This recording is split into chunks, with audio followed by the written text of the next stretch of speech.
Hola queridos amigos y amigas, ¿cómo están? Los estuve esperando toda la semana para llevarlos de paseo rumbo norte. No saben las cosas divinas que hemos preparado para hoy. Nuestro programa empieza así, mira.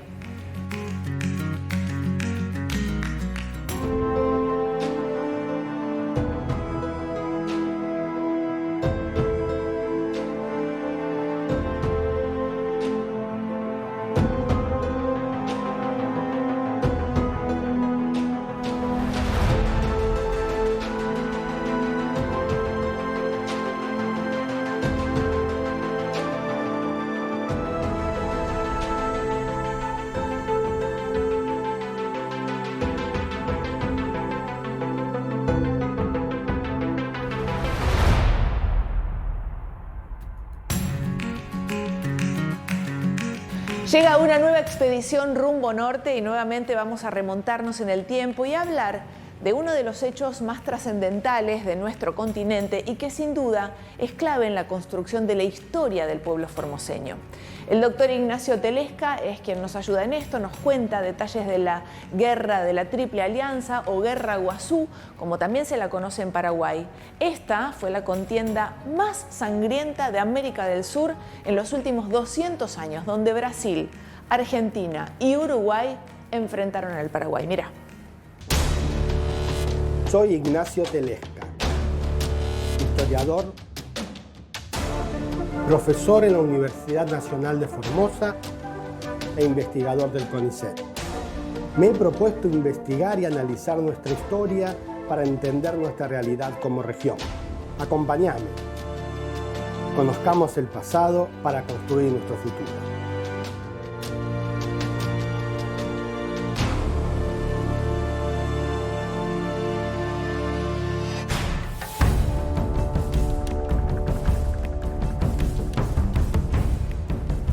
Estamos frente al busto del Mariscal López, quien fuera presidente del Paraguay entre 1862 y 1870.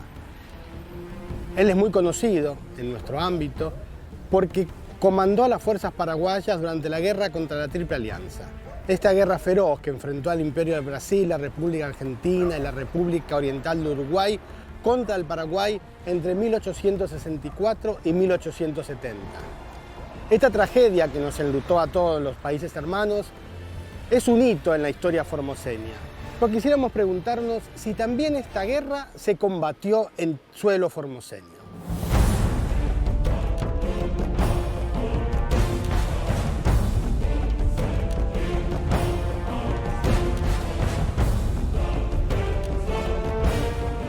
La guerra se inició en 1864, pero prontamente se vieron las diferencias entre la capacidad militar de los aliados y la capacidad militar de las fuerzas paraguayas. Las fuerzas paraguayas quedaron hacia el sur, atrincheradas, siendo Humaitá, a orillas del río Paraguay, la fortaleza más importante. Sí o sí, los aliados tenían que tomar Humaitá para acceder hasta Asunción. Si bien los barcos llegaron a atravesar las cadenas que habían puesto las fuerzas paraguayas sobre el río Paraguay y llegaron hasta Asunción a principios de 1868, no quisieron desembarcar en Asunción sin antes tomar Humaitá.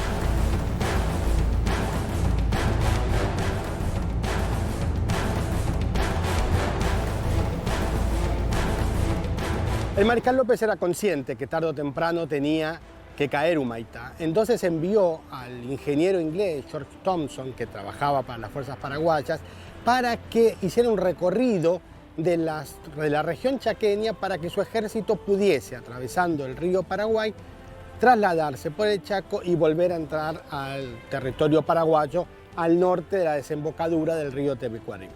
Una pequeña población llamada Timbó, que hoy se llama Puerto Bermejo, a 15 kilómetros al norte de Humaitá y 15 kilómetros al sur del río Bermejo. De ahí Thompson va hasta Timbó, Puerto Bermejo, y empieza a hacer el recorrido y reconoce un lugar al que pone como nombre Montelindo, al sur de lo que hoy es Herradura, y 10 kilómetros al norte del río paraguayo Tebicuarí, que desembocaba en el río Paraguay.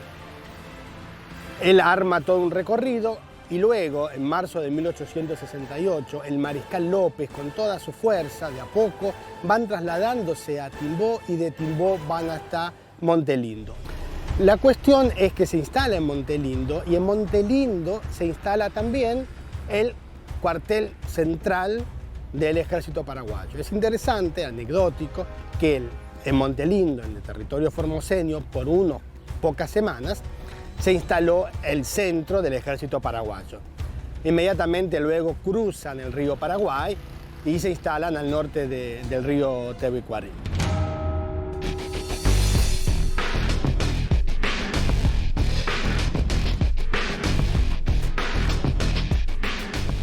También es importante notar que las fuerzas aliadas necesitaban llegar hasta Humaitá recorriendo la orilla occidental del río Paraguay.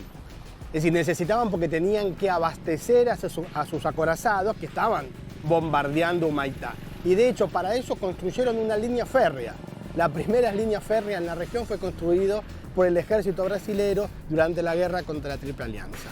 Por supuesto también sabían que había paraguayos en Timbó, lo que es Puerto Bermejo, y hubo pequeñas escaramuzas, sin mucho éxito por las fuerzas aliadas, no pudieron tomar Timbó, pero lo que sí es interesante es que ya podemos afirmar que en territorio chaqueño hubo combates entre las fuerzas aliadas y las fuerzas paraguayas.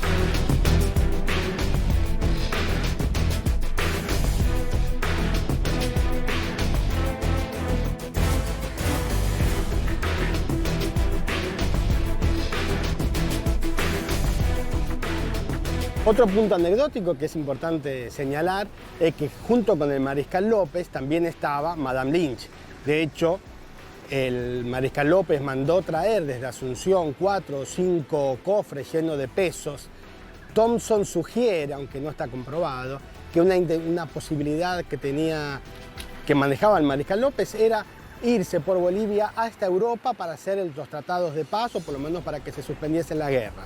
Eso no está confrontado, es extraño que hubiese sido así el pensamiento del mariscal López, pero sí obviamente necesitaba dinero el mariscal para poder pagar los productos, las provistas al ejército, etc.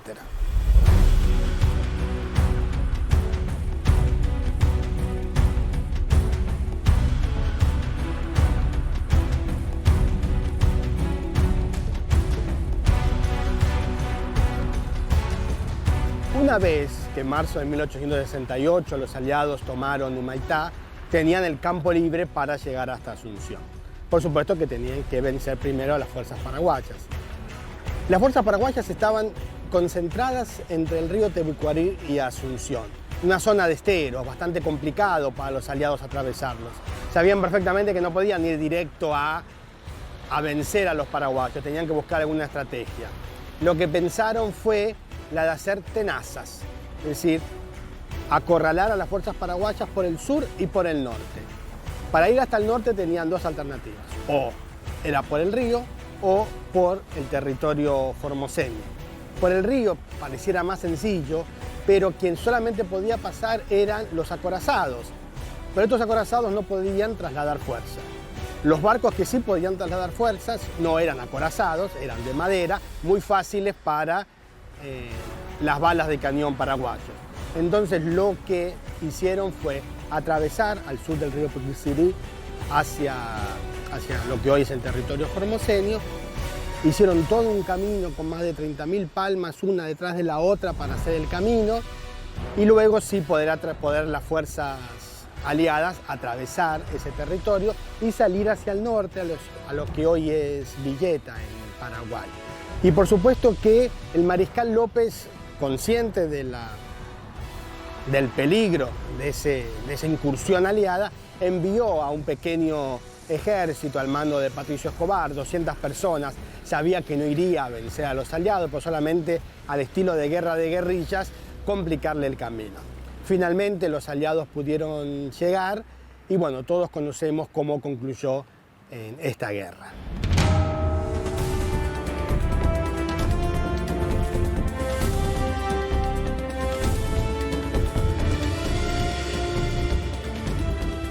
El territorio del Chaco fue capital en el desarrollo de la guerra contra la Triple Alianza. Primero, cuando las fuerzas del Paraguay atravesaron el Chaco escapándose de Humaitá.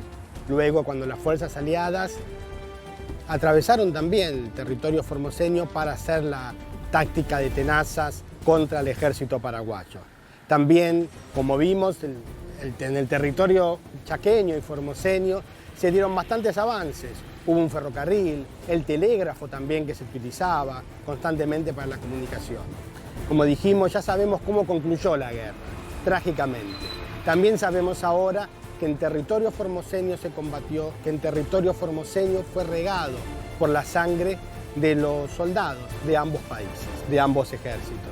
De nosotros depende hoy que los frutos de esa sangre sean de hermandad.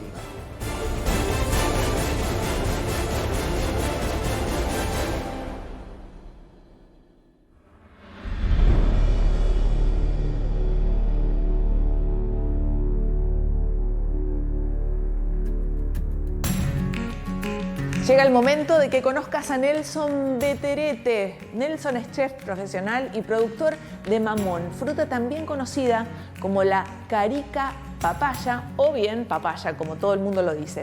Junto a su familia, Nelson se dedica a la producción y elaboración de productos derivados del mamón y su sueño es poder crecer y hacer llegar estos deliciosos platos a diferentes puntos del país. Los invito entonces a conocer su historia.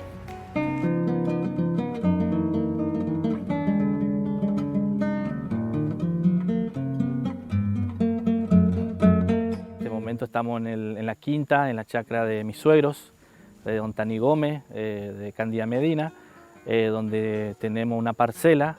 Como lo ven, solamente están algunas plantas de mamones, ya algunos echando flores, que en algún momento vamos a hacer solamente la cosecha de las frutas. Hay otro sector que ya se ha cosechado la fruta, porque esta es la época donde se cosecha el fruto para que nosotros podamos, ¿no es cierto?, industrializarlo, para poder llevar a la mesa de todos los argentinos, ¿no es cierto?, y por qué no afuera, un producto que es autóctono de la provincia de Formosa. La parte gastronómica a la cual yo estudié, ¿no es cierto?, también hay parte de la parte que es pastelería, la parte de dulce, y de la cual yo me enfoqué mucho a lo que es el dulce de mamón, porque es un producto, una fruta, como quien dice, formoseño, ¿no es cierto?, y sí, nos decidimos, es medio raro, ¿no es cierto?, porque nosotros nos dedicamos mucho al restaurante y bueno, en el restaurante queríamos siempre tener el postre para el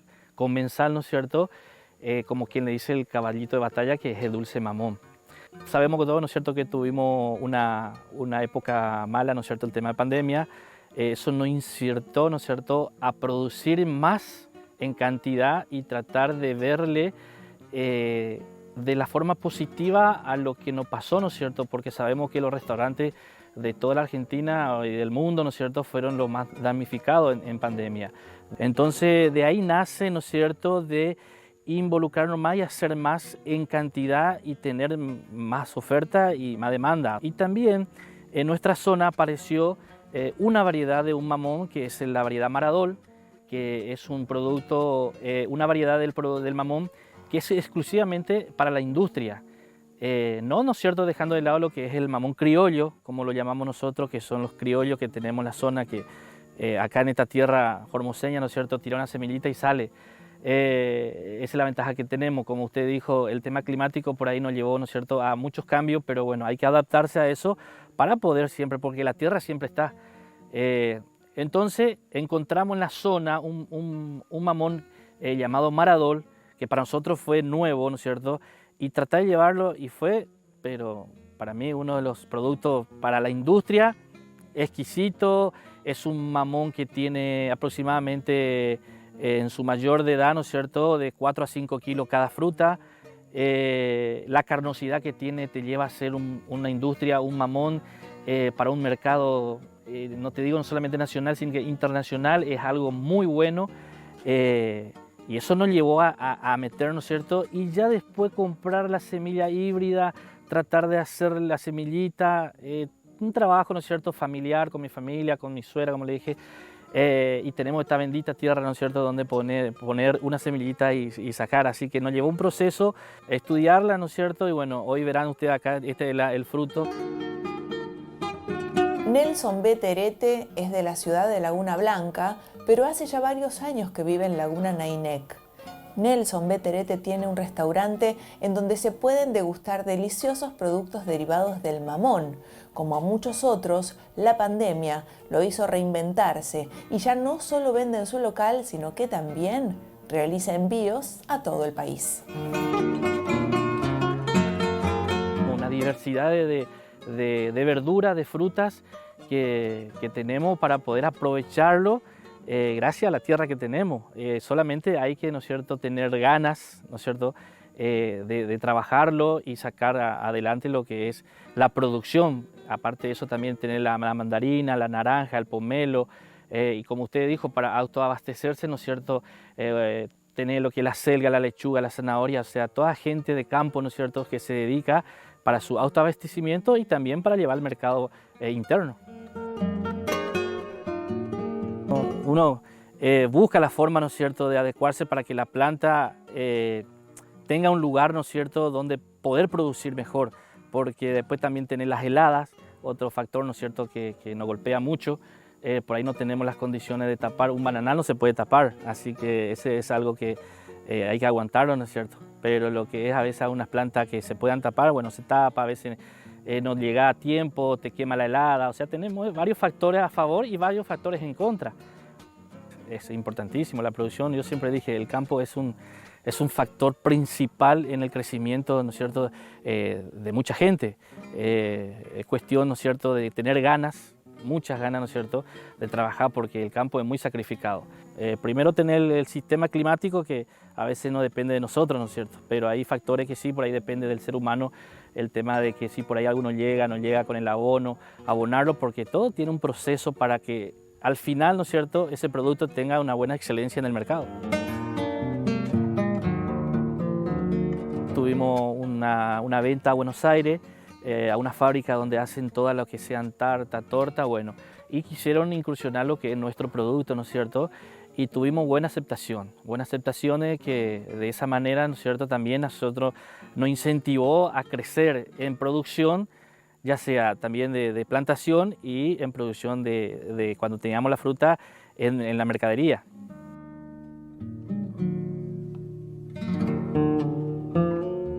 Y estamos en Facebook, estamos en Instagram como Nelson Beterete, @hotmail.com, Laguna Nainec, el teléfono es 3718 59 78 56 o al 3718 680590, ese es el número de teléfono a quien pueden llamar, y estamos en una época de producción de dulce, así que estamos para que la gente pueda consumirlo y probar lo que es el dulce mamón de una variedad de mamón, el Maradol.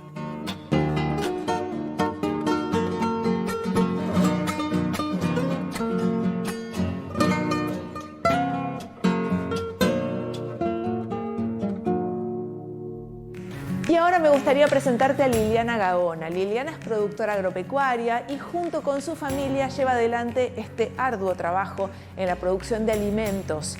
Desde siempre ella trabaja en la preservación de la biodiversidad, la recuperación de prácticas agroecológicas y en la garantía de la soberanía y la seguridad alimentaria y nutricional. Sus productos son utilizados en el Plan Nutrir, un programa en el que los pequeños productores paiperos del interior provincial aportan los productos frescos de sus chacras para la conformación de los bolsones saludables.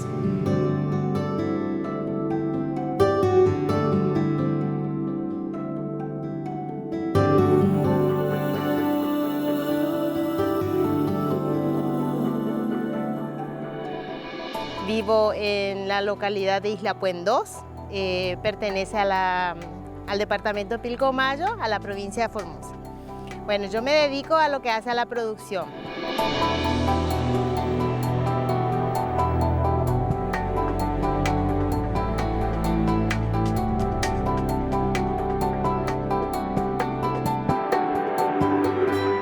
Todo lo que hace a productos de huerta, por ejemplo, produzco acelga, zapallito, perejil, cebollita de verdeo, todas esas cosas así, las cosas de campo nomás te digo.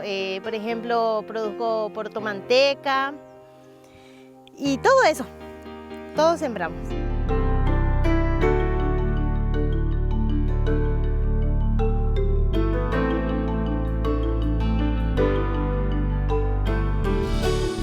Bueno, yo soy hija de papás productores, nomás te digo. Siempre de chiquitita, de cuna yo vengo, soy productora de chiquitita. Siempre tuvimos mandioca, poroto, todas estas cosas también siempre nosotros plantamos desde chiquitita. Así que desde ahí es por eso que a mí también me gusta lo que hago, ¿viste?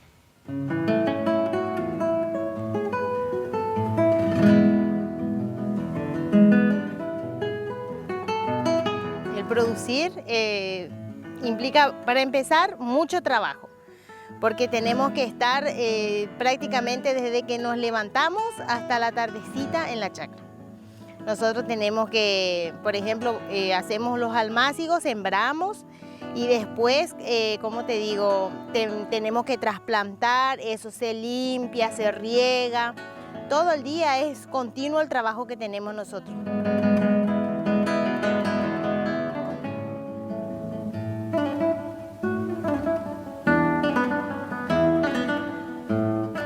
En tiempos de calor es sacrificado porque tenemos que estar en medio del sol.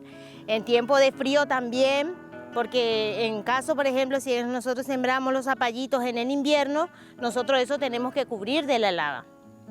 Eso es un trabajo bastante arduo también porque a la tardecita noche, cuando ya empieza a hacer mucho frío, nosotros ahí recién tenemos que cubrir eso. Por ejemplo, en mi caso, nosotros los zapallitos cubrimos con la manta térmica. Después tenemos que sujetar los costados con tierra, todo eso para que el viento no haga volar, ¿viste? Porque si hace volar todo, de nada te sirve el trabajo. El Plan Alimentario Provincial Nutrir fue lanzado en el año 2018 para asistir a familias en estado de vulnerabilidad alimentaria. En este programa, los pequeños productores paiperos del interior formoseño aportan los productos frescos de sus chacras para la conformación de bolsones saludables.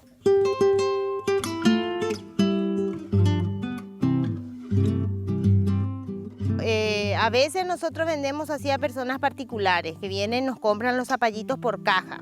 En caso del zapallito, vienen, nos compran por caja y llevan algunos llevan para Formosa, otros llevan para Clorinda, lo vendemos acá a nivel local o a Laguna Blanca.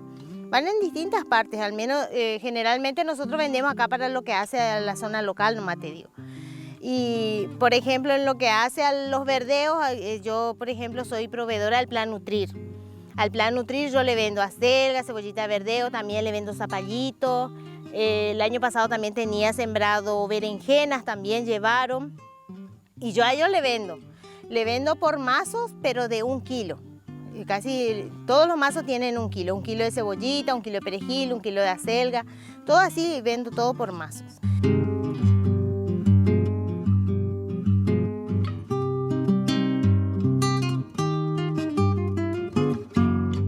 Plantamos, trabajamos, después cosechamos, después lavamos todo, después también, como te digo, le atamos todo, le ponemos todo bien para... Tiene linda pinta cuando va, ¿viste? Sí. Liliana Gaona es de Isla Pehuen 2 y se siente agradecida con la tierra que le brinda la posibilidad de poder mantener a su familia. Las mujeres rurales como ella juegan un rol central en la movilización comunitaria desde la preservación de las tierras y la defensa de los recursos naturales.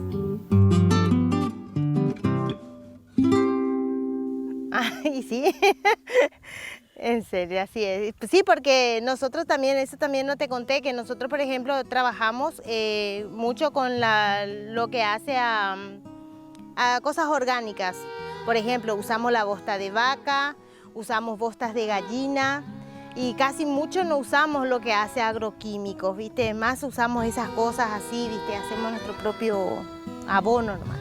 Sí, por ejemplo, nosotros hacemos abono a base de la cebolla, por ejemplo, la cebolla que compramos, porque a veces compramos también nosotros cebolla de encabeza, por ejemplo, y de las que vienen así ya descompuestas, nosotros eso hacemos fermentar y eso usamos también cenizas, usamos ajo, usamos el ají picante, de ese también nosotros hacemos algunos que otros, como te digo, líquidos así que preparamos para fumigar, para ahuyentar los bichos principalmente.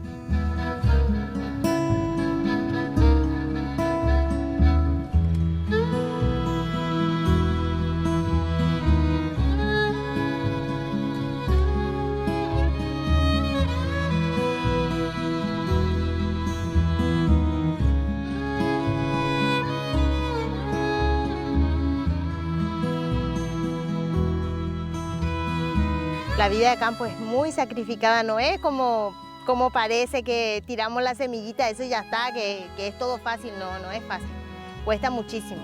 Para que llegue al producto final, ¿viste?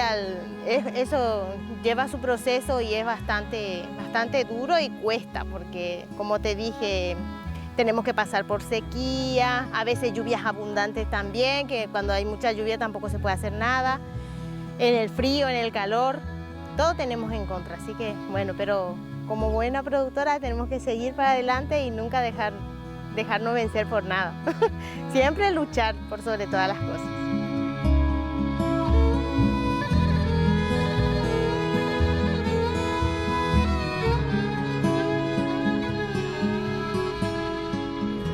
Llegamos al final de nuestro Rumbo Norte del día de hoy. Vamos a tener que esperar toda la semana, pero dentro de unos cuantos días volvemos a encontrarnos. Recordá que podés seguirnos en Instagram, nos encontrás como @rumbonortetv y esa es una gran manera de mantener el contacto. Cuídate mucho, pasalo lindo y nos vemos la semana que viene. Chao.